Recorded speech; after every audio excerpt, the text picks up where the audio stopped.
It's almost 6 o'clock at night.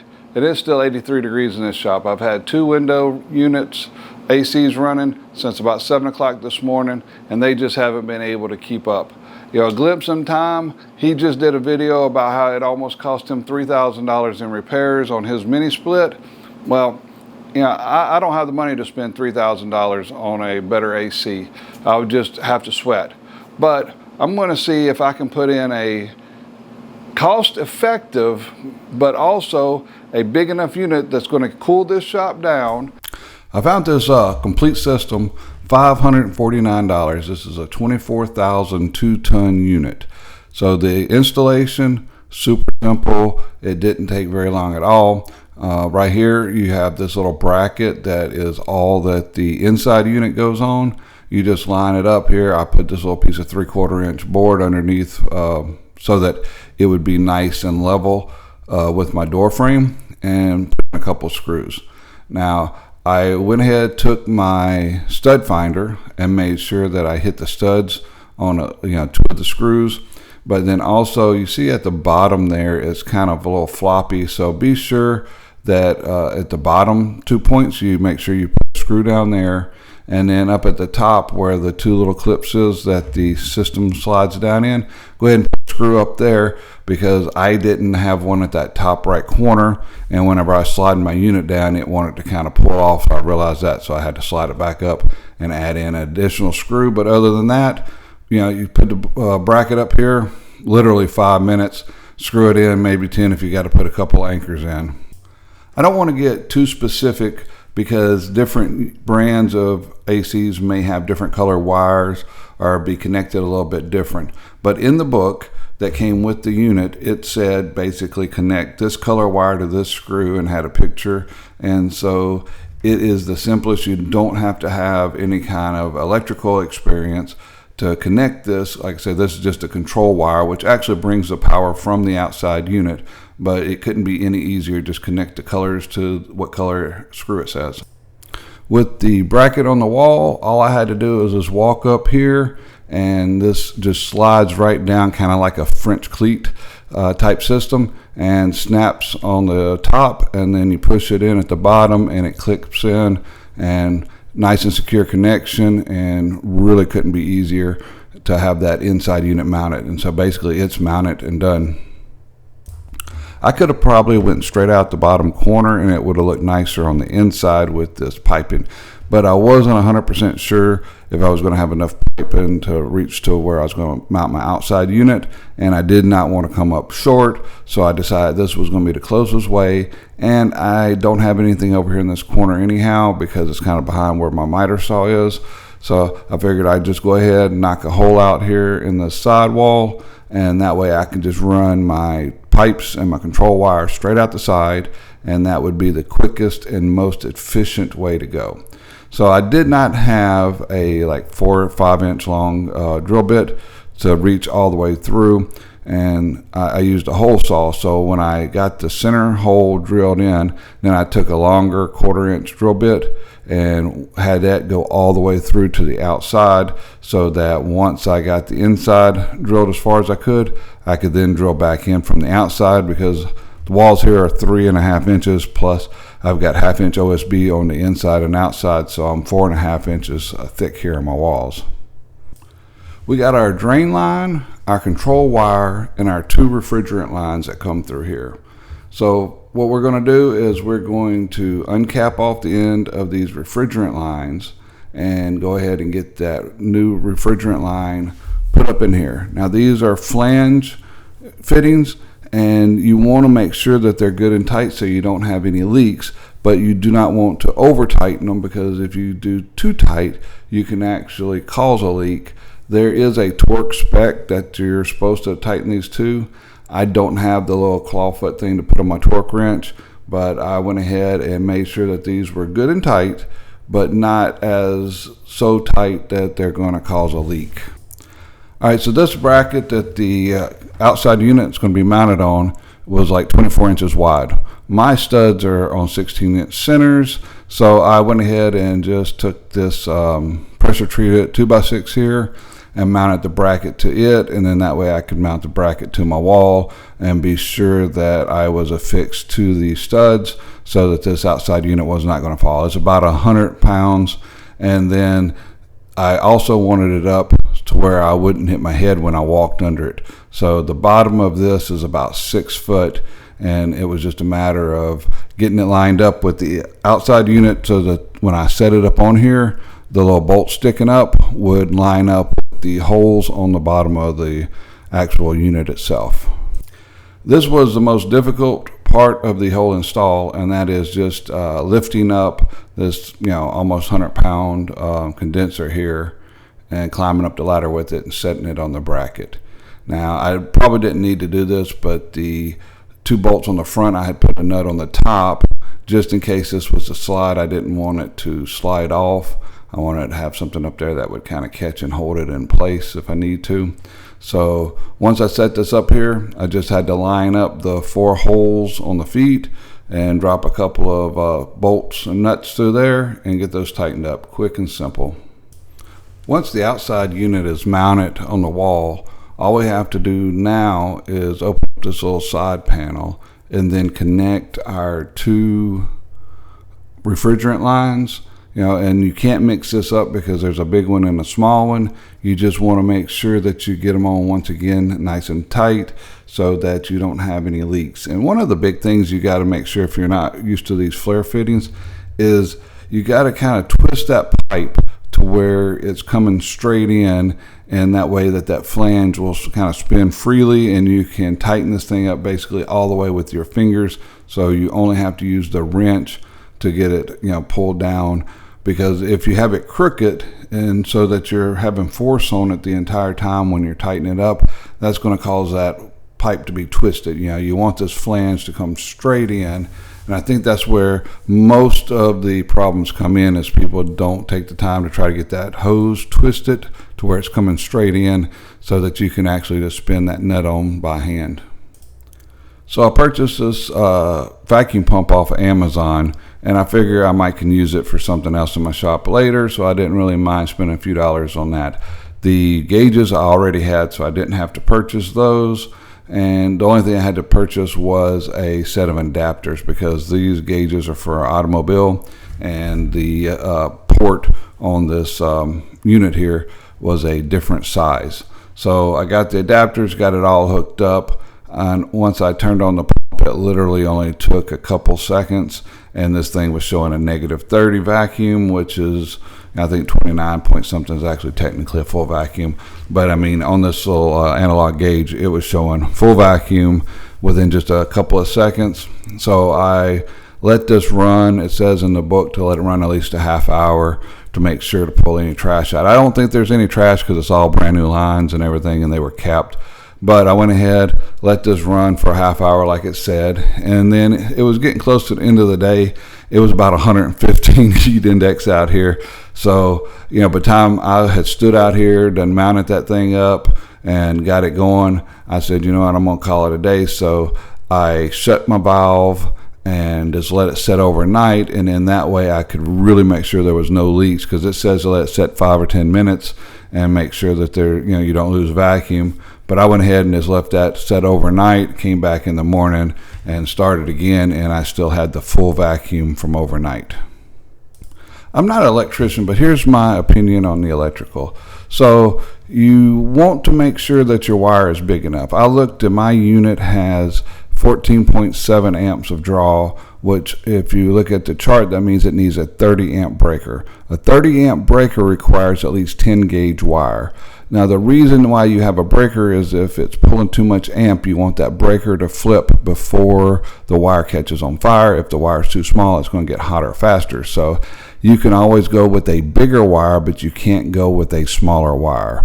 So since I am using a 30 amp breaker, I'm going to use a minimum of a 10 gauge wire. Now I need 2 wires. Now each of the wires that connect into the breaker have 110 volts going on them, and then you're going to have a neutral. Some people will get like a 10-2, which has a black and a white, and then they'll put the white in here and use the bare ground as the neutral. If you do that, you've got to wrap the end of it with tape so that they know at the ends that it is a hot wire and they don't think it's a neutral wire and shock somebody. I went ahead and spent a few extra dollars and got the 10-3, and that way I have the proper colored wires of the proper size. I also went and put a disconnect out next to the unit. It has to be accessible from the unit. And again, I didn't go into detail on this in the video because I'm not an electrician and don't want to give electrical advice, but it is a very simple process. And so you can see on that gauge on the bottom, it still has that vacuum. The vacuum has stayed all night. So now with this valve here, I am going to turn it backwards, counterclockwise, and you see the vacuum came off, and then it's actually pressurizing the unit. It says don't do this more than 5 seconds, and what you're doing is putting just a little bit of Freon into the system, give a little pressure, and then it's saying to go back and do a little bubble check. So I got a little soapy water in here, went by, double checked all my connections, and everything was good. So then I opened the valve all the way. Now when you unscrew this valve all the way out, what it does is it closes off the port to the vacuum gauges here, and then opens up from the compressor and lets all the Freon out of the compressor and charge the entire system. So this was the moment of truth. I flipped the breaker on and listened for snaps and smelt for burnt wires, making sure everything was going like it's supposed to. So I got the remote here, hit the button, and what do you know, the thing came on after I figured out what button to hit it. So it came on, everything was working fine. It took me a few minutes to read through the book to get it changed to Fahrenheit and get the settings going. But as you can see, the little thing comes down open, and it is working absolutely terrific. Now that I see that the unit works, I come outside and I take the vinyl tape that was included with the kit, and I go ahead and wrap the insulation on these wires, or on the refrigerant lines here, and go ahead and make sure that that's all protected, because this will protect that from the sun with that UV. Now I'm going to come back in and take a piece of PVC pipe and cut and mount this inside of there just to make it look a little neater. But it doesn't have to be neat to work, but you do need to put this vinyl wrap on there, and then that way it will keep the insulation from breaking down. I came inside and I wrapped the pipes and everything on the inside also, and then the hole where it went through the wall, it came with this little putty stuff, but I went ahead and filled this hole with what I could with the putty, and then came back with caulk and filled that whole cavity with caulk, and that way I didn't lose any air going through the wall. So I went in the back and I grabbed this scrap board and I ripped it down. My filters is 1 inch thick, the boards are 3/4, so I went ahead and ripped this 1 3/4 inches, and that way I could put in my braces for the filter to sit against, and then it'd have that 1 inch lip for it to sit out. I got the height of the filter, and then I set up a stop on my miter saw and went ahead and cut all my boards to be the correct height all at one time. I marked both of my top and bottom to the center of where the filter was going to be, and then I nailed in with this little brad nails the spacers that are going to be the height of the filter. And then I went in and did the side pieces that's going to be in between the filters, so that as it's sucking, that filter has something to put against, one, to make an airtight seal, and two, so it doesn't fall in. I'm using 6 12x24 filters, and by using the 12x24, I have 8-foot ceilings in my shop, so that's going to leave me 7 foot of clearance underneath.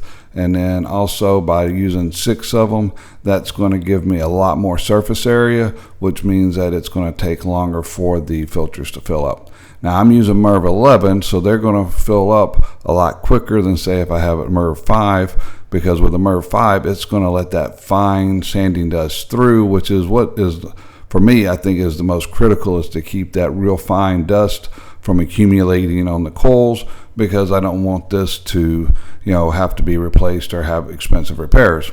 Now I bought this, 24,000 2-ton unit to cool like a 400 square foot space. It's supposed to be able to cool 1,500 square foot. Well, my thought behind it is, let me get a bigger unit because I know I'm going to be putting this filter system on it, and so that may restrict some of the flow. Also, I'm not running this like in my house 24/7, so if I don't go out to the shop till noon and it's 90 degrees in there, I want a unit big enough I can flip it on, and within just a little bit of time it will cool the space off. Also, it's got, some issues as far as around the door may not be sealed quite as good as the house. So, when they give those ratings that this will cool 1,500 square feet, they're talking about a 1,500 square foot residence, not a shop. And that's why I went overboard with the size of the unit. And I feel that it will get the space cooled down quicker, and then also not have to run very much, which would be a lot more efficient than a small unit that's not able to keep up and is running wide open constantly. So I'm trying to keep this budget as small as possible. So on the ends, I just took a couple of pieces of the scrap plywood I had to box in the ends, although I didn't want to be able to see the plywood. So I took a couple of little strips of this wood that I used to build the rest of the box with, nailed it on the bottom, ran a flush cut router across it, so when I nailed it up, the only part you see would be the redwood that matches the rest. And I just took my brad nailer and nailed in these pieces on the ends, and that pretty much made the box that my filters were going to mount in. So now we just got to mount our filter system up here to the wall around the unit. It's not very heavy, so it's easy to hold up there and get screwed into place. I just had this one more board to put in to block in around the unit. I didn't make that until after I put the box up here so I could mark it and get these curves and all just right, but it fit in perfectly. I needed a retainer to hold the filters in place, so just so it would look nice, I took a piece of the little, I don't even know what kind of wood this is, this redwood, and I ripped it to about a 1/4 inch thick, and then on the first one, I marked over 3/8 of an inch from the edge and from the side, and I used my hole saw to cut that out, and that gave me the 1/4 piece for the edge. Then I went straight across the bottom, marked 3/8 of an inch, and drilled out the rest of them with my hole being on that 3/8 inch line, which then would have centered the circle up on my bottom board, but I don't need the circle part sticking down at the bottom, so that's basically automatically cut off nice and flush. It's just an easy way to get these little retainers knocked out real quick. So now I went back in, and the top brackets I just bolted in solid. The bottom ones I left loose enough so that I could rotate the circle to where it would be flush and the filters can slide right out. Then when I rotate it back the other way, it'll lock them into place. The only thing we got left is to stick the filters in and see how well this thing works. All right, so we're finishing up here. I'm going to put these filters in, and we're looking at $878, out of pocket. I know that some of the things I didn't have to purchase, so if you had to purchase everything, you're looking at under $1,000, and that's for a 24,000 BTU unit, 2 tons. Says that it'll cool 1,500 square foot. So I'm extremely happy with this. The unit, you can't hardly even hear it running. It's super quiet in the shop now compared to the little window units that I had previously out there.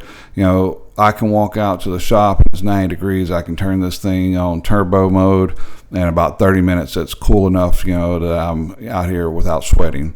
So it's going to make my productivity go up. It's going to make my enjoyment go up. There is nothing bad about it. And so far from what I'm seeing, the electric bill is going to be about the same as running these inefficient window units to keep the place cool. So this particular unit does not have the Wi-Fi in it. It's about $100 for one of those little boxes to give it the Wi-Fi. Or I could have bought a more expensive model that had Wi-Fi built in it. And this unit doesn't have the heat pump because I'm in Florida and I only need heat 2 or 3 days a year, and I've got a heater. So Well, now I don't have any excuses not to get out there and get to work, so that's what I'm going to do. It's been a pleasure. Hopefully you got something out of this, and if so, leave me a comment, and I hope to see you soon.